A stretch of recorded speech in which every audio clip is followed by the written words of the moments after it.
Time for another episode of Respect Her Game. Sophia Jurksztowicz with Natalie Noury back on our set. Natalie, thanks for joining us again on another episode. In this one, we've been kind of like changing it up, how we're doing it on Respect Her Game, getting to know our guest host, getting to know, the details, the background, so on and so forth of their lives, their journeys. But in this episode, for me personally, some very exciting statistics, some very exciting storylines that are showcasing just how fast the growth of the women's game in professional sports is taking off. And it's something that I feel like 5 years ago, 3 years ago, we wouldn't have been talking about this way, even 2 years ago. And I feel like it's like this snowball effect, the momentum. We're going to talk about salaries, rivalries, press, attention, and media, and our own personal experiences, of course, with our personal rivalry, so to speak, if you ever even had one with some of your coworkers. But for me, at least in my career, the industry, the way it was, it kind of forced women to be pegged against each other. But I've seen a lot of things change. So that's kind of the overview of what we're going to be talking about. But Natalie, thanks for joining us again on another week. Yeah, it's great to be back. And like you mentioned, it feels like the topics are kind of endless right now when it comes to women in sports, and whether it's our personal experience or talking about others, it's great to finally shed some light on more of what's going on. And I love that we're able to talk about media attention and salaries, like you're talking about, how women's sports is now impacting the economy in different ways. I mean, there's a lot that's going on right now. It's exciting to be a part of and finally be a part of the conversation as well as to how women are really kind of making the world of sports turn at the moment. It's been a lot of fun. You know what? I was just, as you were talking, I was just thinking, I'm actually going to open up with this story, and it's a bit, I'm not going to say negative, but I would love your take, and it's very candid. I'm not going to mention who I was talking to, but okay. I was talking to someone that I know, and I'll just for context, he is a 60-year-old male. And never really a big sports fan, to be honest with you. He's not into men's sports anyways. Like, he loves tennis, golf, kind of those sports, but team sports, hockey, basketball, like he wouldn't be watching anyway. But he and I were having a conversation, and I was kind of filling him in on the landscape of what's going on about this podcast. And again, not mentioning his name and like no hard feelings here. I like that we have an honest relationship. But he was really like, who watches women's sports? Like, there's no market for that. Mm-hmm. Like, he was very, very honest. And he's like, really? You're doing a whole podcast on women's sports? Like, okay, who watches that? I wouldn't. I don't. And I was like, well, first of all, you're not a sports fan anyway.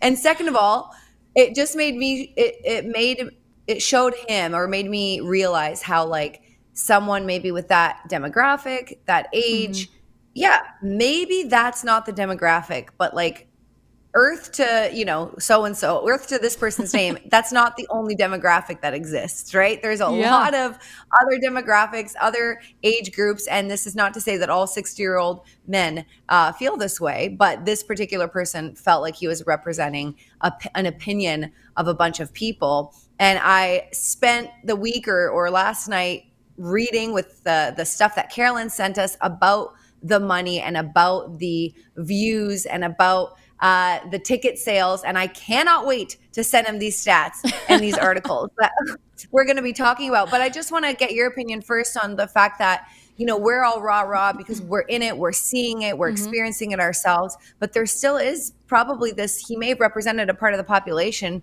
who's like, who cares? Do you think that's motivating for women, or do you think it's like, you know what, we'll show you, fine? Or do you think that's still something that really needs to be changed? Do we ignore that noise or prove it wrong?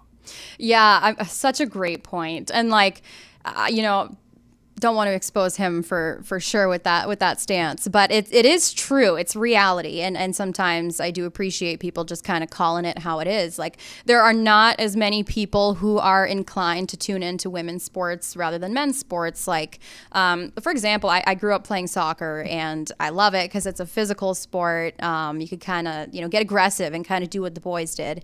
But not as many people came to our games as they went to the boys' games. And it's just how it was. It's always just kind of like been the narrative, I think, of just how women's sports have gone. And, just the past few years, even with kind of like the broadcast boom, the amount of streaming services we have, the amount of accessibility we now have to women's sports, it is easier to tune in. But who is more likely to tune in? And in my personal opinion, this is just my opinion, I do think it's going to be the younger generation. I have parents who are probably more old school, I guess, in their upbringing. And I kind of grew up in a household where we'd tune into more of the men's sports just because it was more competitive on a larger stage and whatnot. But now it's at the point where girls can play and girls can play on TV, and we now have access to seeing everything that they do, whether it's going on YouTube or social media, TikTok, or just turning the TV on. I mean, it's cool because you can sit in a restaurant now, a bar or whatever,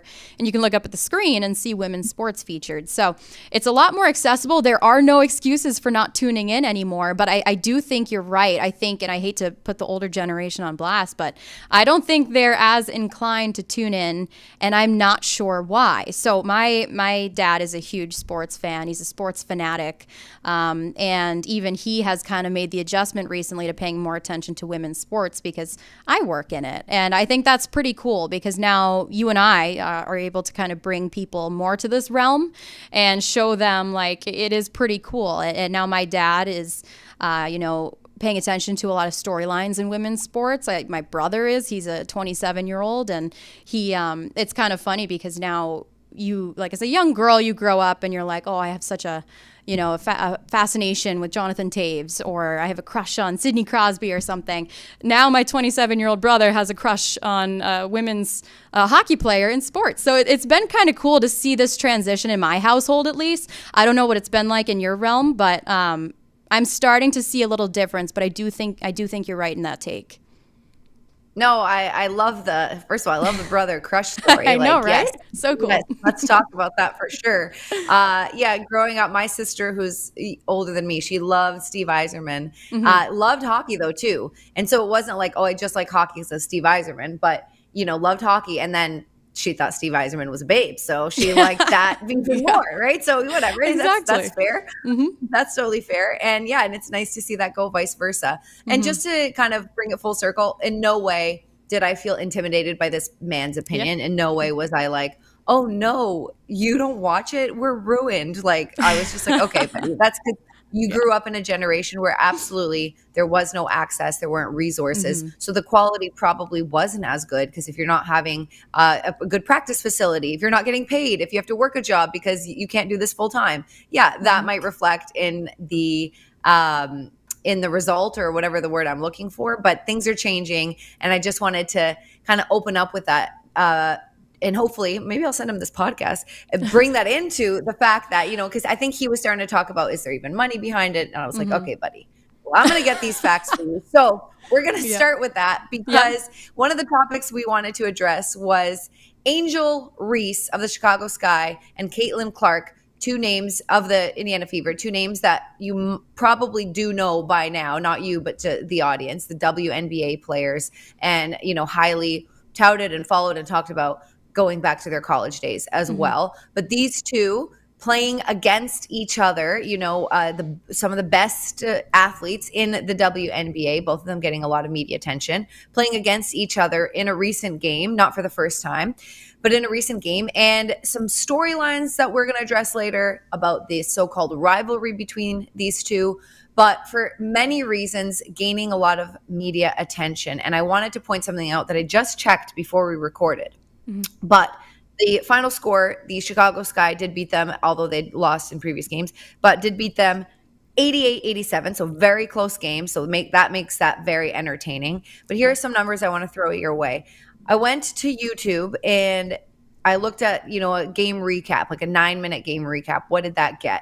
And that got 648,000 views. And I'm thinking that's good. I look at YouTube game recaps all the time in the NHL for games I miss and stuff like that. And I don't remember them being that high. So I just looked up the Stanley Cup Game 6. I didn't do Game 7 because it just happened yesterday. So I wanted to give it, like a fair comparison of a couple days to catch up. And Game 6 got 640,000 views. So 8,000 fewer views. And so that's one thing that, to be honest with you, I'm surprised about, but pleasantly surprised. And we're talking the National Hockey League and the WNBA. So the final, the Game 6 in a pivotal potential Stanley Cup winning game versus a regular season WNBA game. So I just want to start there and I'm going to keep mentioning this guy in your face. There's views, there's money. But what are your thoughts on that, Natalie? Like just that stat and the viewership for that? I love stats, Sophia, because numbers don't lie. And I think that kind of speaks for itself. I mean, growing up a hockey fan, an avid sports hockey fan, game 6 of the Stanley Cup finals would have been far more prevalent in my mind than just a regular season WNBA game. And I think it's funny because I actually tuned in to the first half of the Sky Fever game on Sunday. And I think going into the second quarter, it was reported that on Google at that time, the Indiana Fever was the #1 searched topic going into the second quarter of this game. So what's really cool about it is, again, that people have access to tuning in, but people are interested. They're curious. They're going, hey, what's so big about this game? What's so big about this sport? And just to continue on the numbers of everything, it was like, I think ticket prices for that game in particular on Sunday, first time it was in Chicago, the 2 previous times were in Indiana, ticket sales were up 116% more than the average season ticket of Chicago Bulls tickets. And they were averaging around like $117 per game. So think of that, $117 per game, up 116% just to go to this Sky Fever game. And I think that was an article I read from a local news station in Chicago. Just, again, they're reporting the numbers because they're just like, look at how impactful this is. And when you think about how that plays into not only the economy, but people's interest, and when you come out with numbers and stats like that, people do start to wonder, like, hey, why is this so big? Why is this so interesting? So, I really like what we're seeing, and I think just to know that people are tuning in. But the question begs to differ. Are they tuning in for the game, or are they tuning in for Angel Reese and Clark? I mean, what do you think on that topic? Yeah, I mean, I definitely think Angel Reese and Clark have a huge part in this. And I don't remember all the numbers, but when I was looking at the top the top 5 highest ticket sales in the WNBA, the Indiana Fever were 4 out of the 5, like a game that they were in. Versus whatever opponent. So Chicago Sky was at the top, and there was one other that didn't include either of those teams. On the bottom of our screen, by the way, it said the Sky versus Fever average ticket price $271. Yeah. But to add to that, like, this might be, it might have been a one-time thing. I don't know if we're going to see this again, but I was blown away that the courtside tickets were originally selling for $5,000, which already is a lot of money.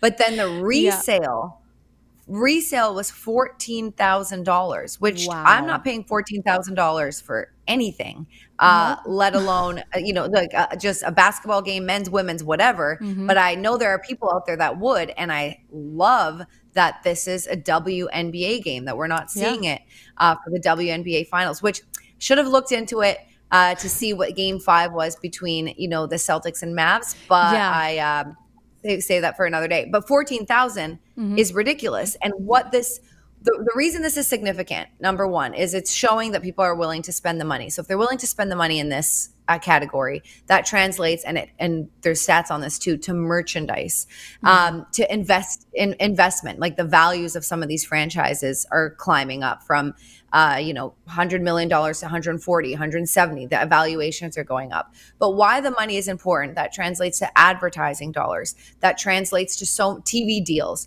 And then that will translate to the women's pay and the staff, of course, the team, coaching staff, which means more resources. And for the most part, we've seen in a lot of women's leagues that many of these women have to have second jobs. And like we said, that takes away from all the time you can put into being the best that you can be. So the money isn't just like, oh, it's cool, ticket sales were up. Like, this means something significant, and we can expect to see, brand deals for these women, but more resources being put in terms of facilities, in terms of practice, and in terms of salary. So this is huge news. Yeah, and I think, when the Fever played the Dream in their most recent game, that was the first time, I believe, I read that the Dream had a sellout crowd of like 17,500 people. So, I mean, you have to wonder, because that game didn't involve Angel Reese. It didn't involve the Sky. It involved the Fever and the Dream, and there were records broken at that one too. So, I mean, you can start to wonder, like, you know, is this game just, is it outside the rivalry, and is this league just growing in general? It's fun because I do think whatever we know between Angel Reese and Caitlin Clark has definitely drawn more eyes to what's going on. But I think it's just kind of been the initial factor, like, hey, let's tune in. But then it's the realization, like, hey, they play a pretty physical game. It is kind of fun to see the difference between how they play versus how the NBA players go. Because I was talking just to a friend of mine, and it's just funny because he said that the way the women play, it's less of a vertical game, it's a little more of a horizontal game. You know, if you really want to impose your presence, you got to take over at half court. You know, they're not really playing above the rim. So a lot of this stuff is happening down on the court. It's physical, it's gritty. It's like they're learning to play. It's like the NBA has kind of mastered not only the sport but the business of it. It's like now the women's side is starting to see, like, yeah, we can play this game, and we're also starting to figure out how to run this business as well. So it's fun getting to see kind of that competition. It's not even catching up at this point. It's just getting even. And I think it's a lot of fun. And like you mentioned those courtside seats. I think I heard from someone the final for the Celtics, I think floor seats were going around 28,000, maybe if not more. So for a regular season game for the women to be half of that, that's pretty outstanding. And first of all, kudos to whoever can afford that because I cannot. I would love to. I think that'd be great, but it's just a lot of fun to dissect the differences now and see that, you know, they're real competitors. They're really talented. It's been fun to watch. I know Kevin Garnett and Paul Pierce have a podcast. They've talked about Caitlin Clark, and LeBron James have talked about it, and Allen Iverson. So it's fun that even these like Hall of Famers are commenting on the sport and the people who play it now too.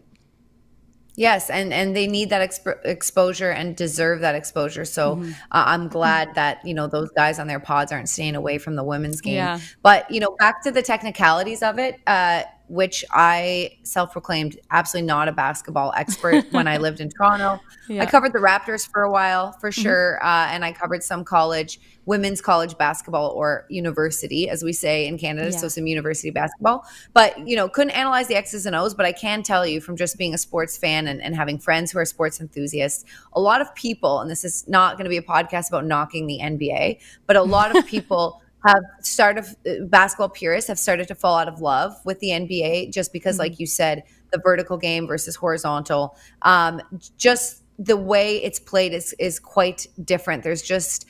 It's less physical, and when they compare it to college hoops, it's that's what they prefer more. These are the basketball enthusiasts that I know, that they're like, this is so much more entertaining.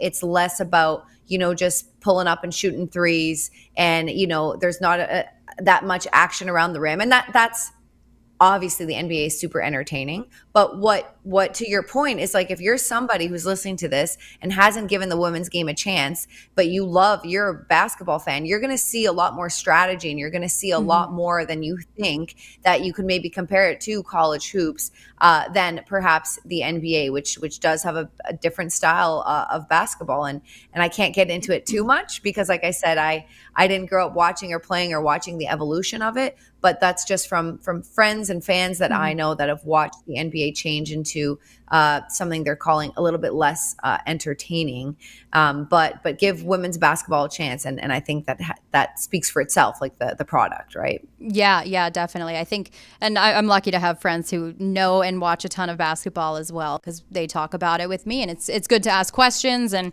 even my interest in the WNBA has been piqued just through all this as well. So I'm trying to learn a little more.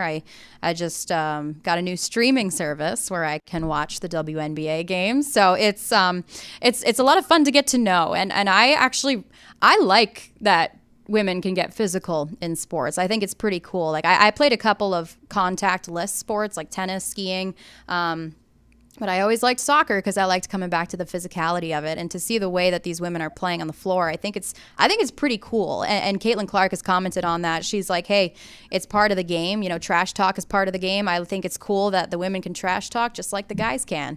And I mean, I don't know about you, but just growing up watching enforcers on the ice and that kind of stuff, I think that always kind of piqued my interest. So to see that the women are kind of doing that too, it's kind of fun. It's entertaining. No, absolutely. I love that in terms of arrivals, like outfits. I love seeing that when the guys come off the buses. So I love that for the women. Yeah. I love the drama, and we'll get to this, you know, the so-called rivalry between Angel Reese and Caitlin Clark. But I love those storylines. I think they're good for the game. Friendships, you know, as long as it's real and it's not blown out of proportion, it's not manufactured. If it's real, then like give it the time and give it the justice. But all of that. And something that I will say, not shocked me, I shouldn't say that, but it stopped me in my Instagram feed.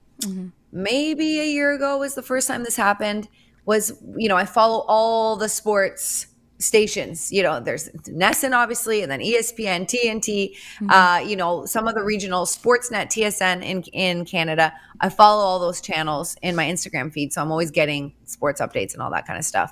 But I think it was last year that it was the first time, and I can't remember who, but it was a coach. It was a women's basketball coach, where, you know, you're used to seeing a game and then you're used to scrolling through your feed and you're seeing a player's reaction or a podium from the coach in your feed if he says something that goes viral. And I saw a woman, a coach, kind of stick up for one of her players. And I was like, wait a minute, I don't think I've ever seen this. Like, I don't think I've ever seen a major outlet decide to clip a press conference from a women's game and this go viral. And I, you know, hopefully I'm not missing something huge. Maybe it's happened once or twice in the Olympics and things like that. But just from a regular, you know, so to speak, regular season game, that this happened. And I was like, whoa, like I loved it. I watched it 3 times and I've seen a lot. It's not like I'm, you know, 20 and just breaking into the industry. Like I've been around for a while, and it almost made me sad that I was like, why does this matter to me so much? And I was like, oh yeah, because I haven't seen that. And I'm seeing that more and more. And I bring up that story because we are going to talk about Angel Reese and Caitlin Clark and how they address the rivalry. But I'm loving seeing that aspect of it too, that we're not just talking about the game, but now we're getting into the athletes, their opinions, their personalities, and showcasing that. And I think that's very important for the growth too.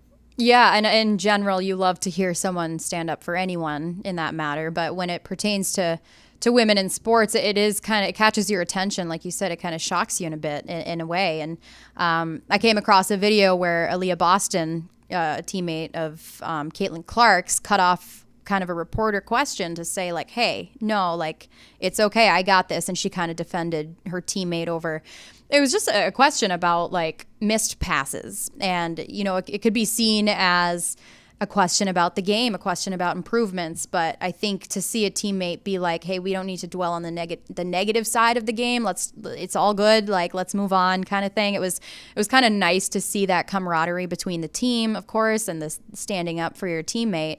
But you are seeing that more. And it was funny because that moment, it was like a 12-minute long video, and they headlined it based on that moment, which was about 7 minutes in or something like that. So they were like, oh, teammate stands up for Caitlin Clark due to reporter question. And took 7 minutes to get to that part of the video, but it was a headliner, and it was interesting. And it was very gracefully handled by all parties, but it was just kind of nice to see like a reality of women in sports in a way, you know? I mean, have you seen that video?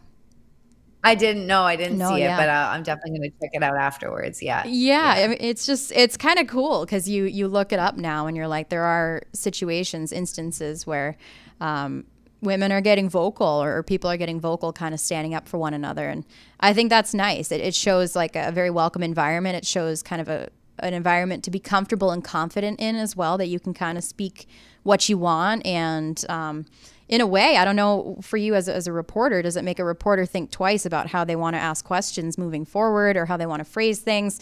I don't know. It's like, how do you manufacture those moments moving forward? I don't know. If you're gonna, like, do we think about that now? So that's. I mean, I definitely always think about, like, my biggest thing as a reporter, and I wasn't a professional in any of the sports I cover. Like tennis, I guess I played at a higher level, but I never was able to do much with it. But, my thing, whether I'm covering the women's game or the men's game, I try my best to not act like I would have done better in that situation, in a situation. You know what I mean? And some of these guys, and I guess girls, but in my experience, some of the guys asking other guys questions, I'm like, I look at them and I'm like, dude, I know you have to be critical or I know you have to analyze the game, but it is in a tone in a way that it's like, oh, this just like cockiness. And I'm not going to get into this too much because I think I've ranted about this on another podcast. I don't remember which one. Maybe it was this one or maybe it was Extra Time. But it's about just like having the respect and being critical and analytical because, hey, if fans are paying tickets and you're not performing consistently, or you might feel like there's a vibe or an energy or something's off with the team, the chemistry, the fans deserve a good product. So yes, your job is to the fans and to the paper, to whoever you're reporting for, like get to the bottom of what's going on.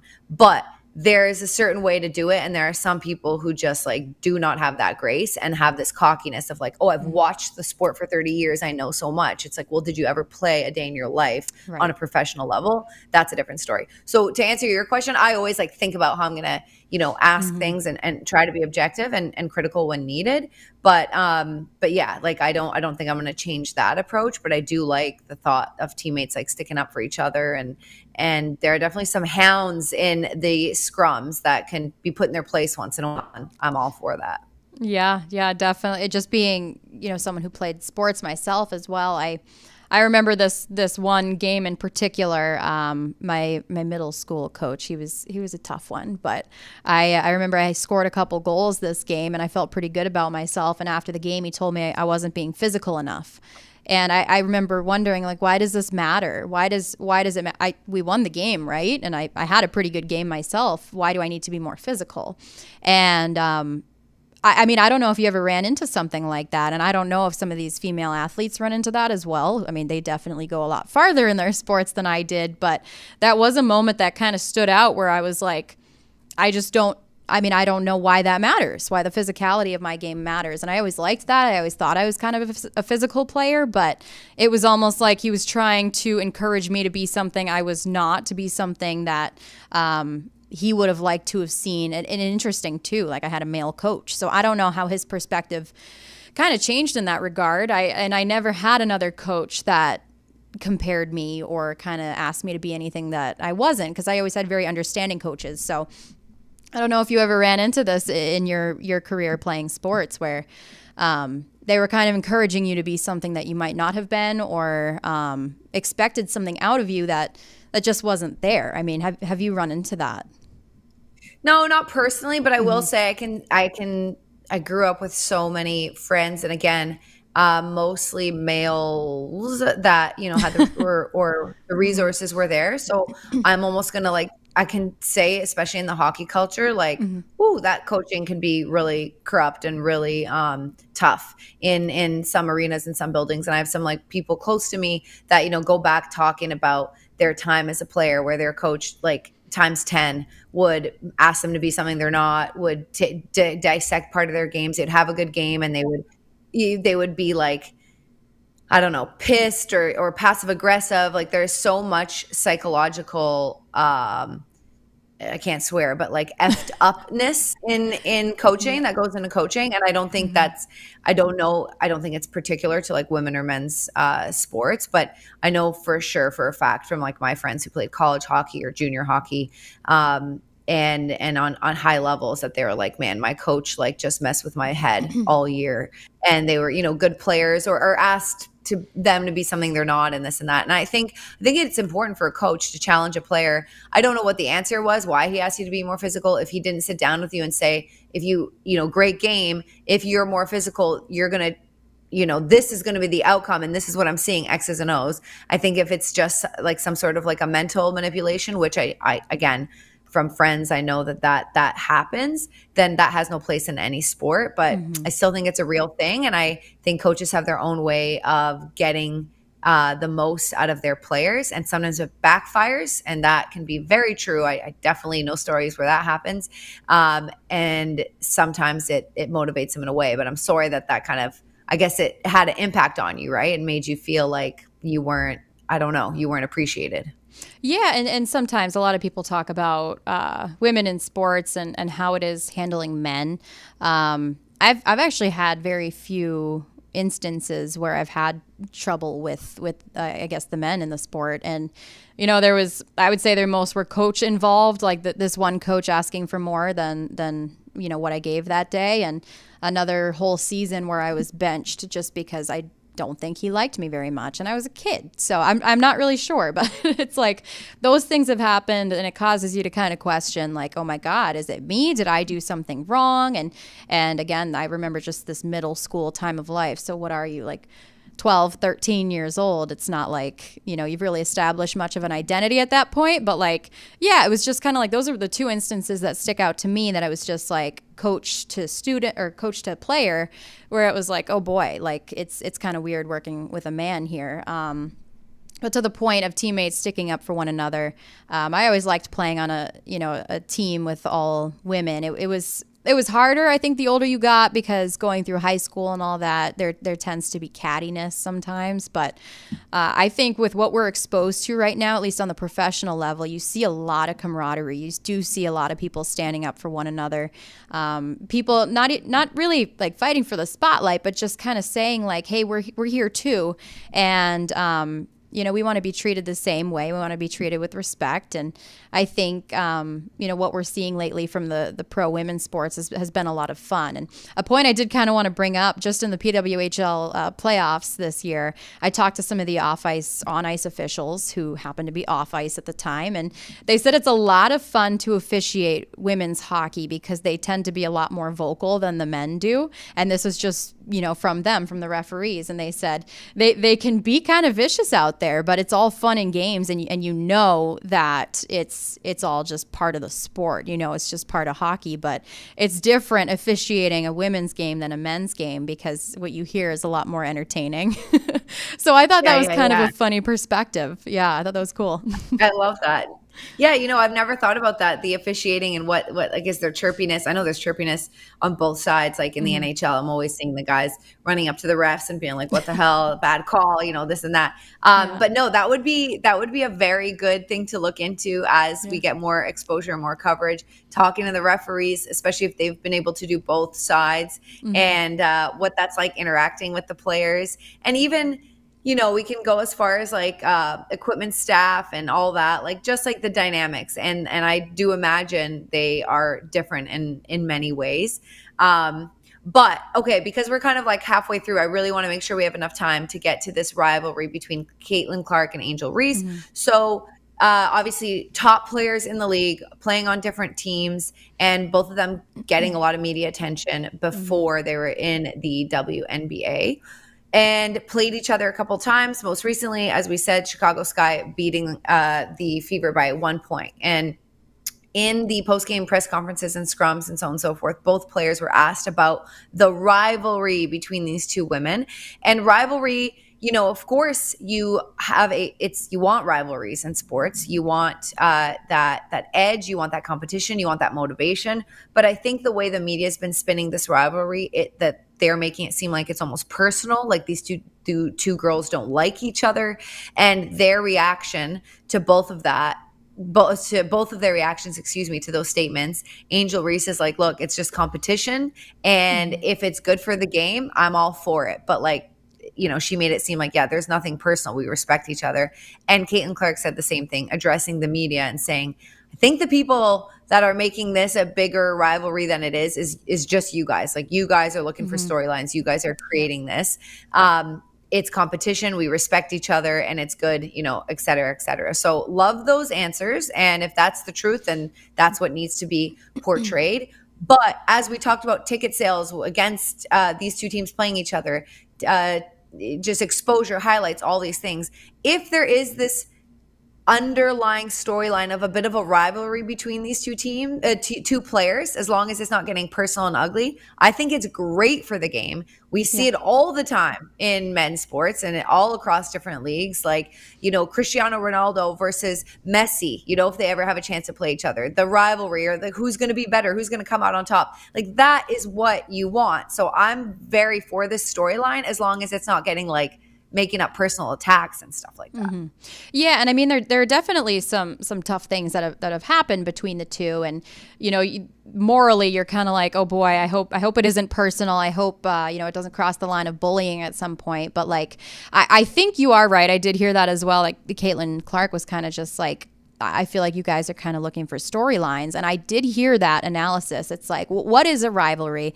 A rivalry is when two parties are involved. And it kind of seemed like at first, initially, surface level, it looked like Caitlin Clark wasn't really engaging in this so-called rivalry. So it's almost like, can you even call it a rivalry at that point? But then when you talk to each player individually, and even hearing interviews from their college days, they have a ton of respect for each other and a ton of respect for each other's game. And it is kind of cool, because Angel Reese, she mentioned something at one point. She's like, I think I'm a pretty good player, but if you look at some of the best players in the I think this was in college, in the league at the time, she mentioned Caitlin Clark being one of the best.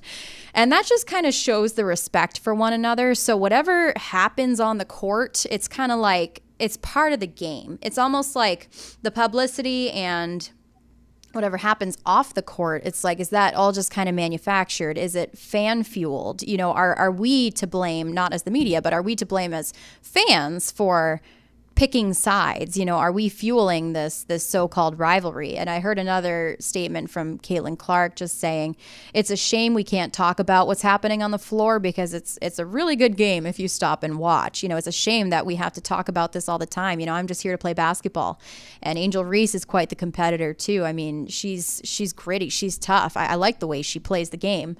And it's interesting because they do speak highly of one another. And I think that's an angle of the story that the media should kind of focus on a little more moving forward.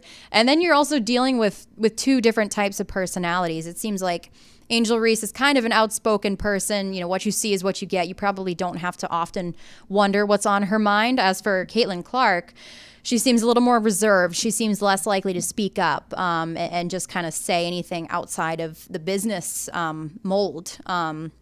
So another thing that a question that I thought about was, a lot of these minor league baseball teams I work with, a lot of the college hockey teams I work with, they do go through media training.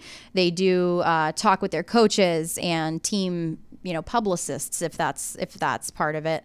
How to handle interviews, how to handle, things that come up in the media. And does the WNBA have, I don't know, but do they have these resources? And should, publicists, team publicists be working with rookies more moving forward on like how to handle these situations? I don't know. And do you think there would be a need for that given just this situation?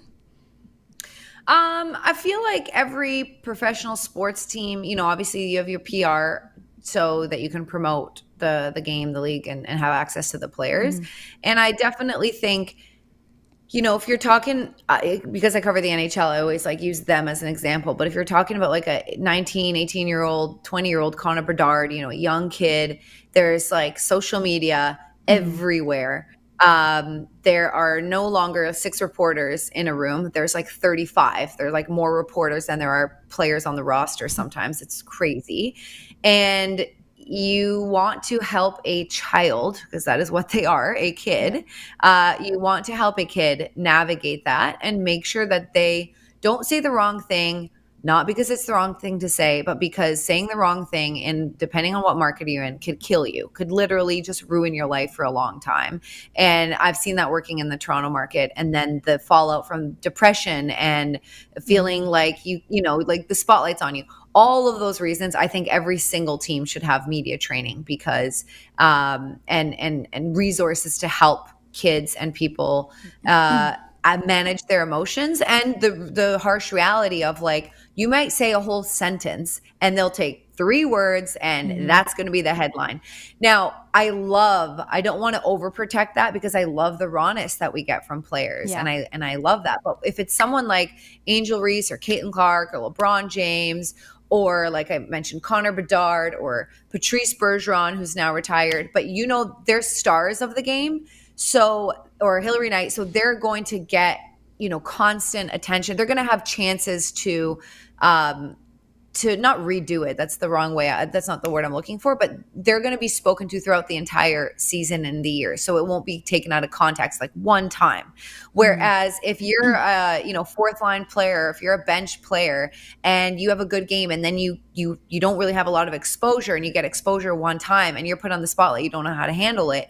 That can bite you in the ass because you might not, get as many minutes, or you may not play again. And then that's kind of what sticks with you. So every single team should have this with the way the media is going and the attention is going, to protect the player and to help them understand and how to handle what they're getting into, because it is a cruel world out there for sure. So I don't think because of this rivalry, this should be, or, these storylines, I think it should be that way for sure.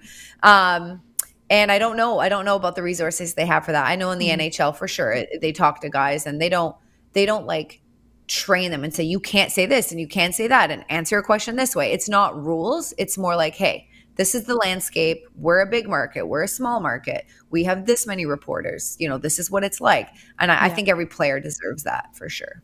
Yeah, definitely. I like that perspective. Obviously, I'm not in an NHL locker room like you are. So it's crazy to hear 30 reporters, sometimes, more than who's on the roster. It's like, how intimidating is that for a kid? Like, can you imagine being 18 years old and having all those people around you asking you questions and you can barely think because you're probably so nervous? And it's like, situations like that, no one can really prepare you for the moment and the emotions that you feel. Like, I don't know. I would probably say something that I didn't mean or didn't want to, simply from nerves in the moment. So it's like, the media training can not only teach you how to handle those high capacity moments, but also how to speak eloquently and say the things that are going to help you rather than hurt you. And I don't know. So if anybody watching has any insight as to what resources, are in the WNBA and whatnot, that way, I can speak to it a little more, accurately. It's like, I'd love to hear it, just because, since there is such a new light being shed on women's sports, it's like, I'd love to explore that avenue of it and continue to give them the press they deserve, but also respect it and understand, why things are being said the way they are and whatnot like that. But I think it's been fun to hear, because again, like I said, you're dealing with two different personalities. It seems like at times, maybe, Caitlin Clark could have even said a little more, or Angel Reese could have said a little less, but it's like, it's been fun to follow along, but it does take that angle of, hey, they're rookies. It's kind of crazy. Their college seasons just ended not too long ago, and then they hit the ground running right into their first season as a pro. So it's like, I don't think there's a ton of downtime either to really kind of transition to that level. And they've made some waves, obviously, coming in. Angel Reese is second in the league in rebounds, and Caitlin Clark just continuing to grow the way she is. It's a lot of fun, and I think they're new, they're rookies, so it's only going to get better from here. But it's almost like this will probably all blow over at some point. We'll look back and be like, oh yeah, remember that? Kind of like, when Crosby and Ovechkin were drafted around the same time, who's going to be better? It's like, well, they're both outstanding players, and we will get to see a lot more from them. So it's almost like, I'm not sure where it'll go from here, but it's definitely sparked, a lot of interest in the sport, interest in the people. And I think it's only going to get more fun just as the talent emerges more than the drama, I guess. So it's like the conversation moving forward will probably be about the game, will probably be about the players. And I'm excited for that part of it, because now we're all captivated. It's now we're in it. So it's like, where does it go from here? I'm not sure, but I'm excited to see, because, we're still growing along with these players who are rookies, and, we have a lot more to see, which will be cool. Yeah, no, I agree. I definitely think the storylines help propel the game. And like you said, now we're in it. We're talking about it. We're in it and we're invested. We run out of time, but I hope for a future podcast, I would love to just for listeners out there. And if you want to like tweet at us, maybe tell us some of your stories in your industries. But I do feel like early on in this industry, women were pitted against each other and partly I'm not going to say that some man in the sky did that, but just the way that the pieces fell, that just happened naturally. And then women were probably insecure because there weren't that many jobs out there. So they were, cattier against each other. And we can definitely talk about that in a future episode, but I'd love to know your experience with that. And if anyone has that experience in their own industry, maybe you're one of only a few women in your particular industry and you felt like the woman that you were working with was your competition. All right, I'm getting the rap signal. I can't keep going, but that's something that we're going to save for another day. Natalie, Perfect. great to talk to you. Guys, remember, you can catch us wherever you listen to your favorite podcasts. This is Respect Your Game, and we'll see you next week.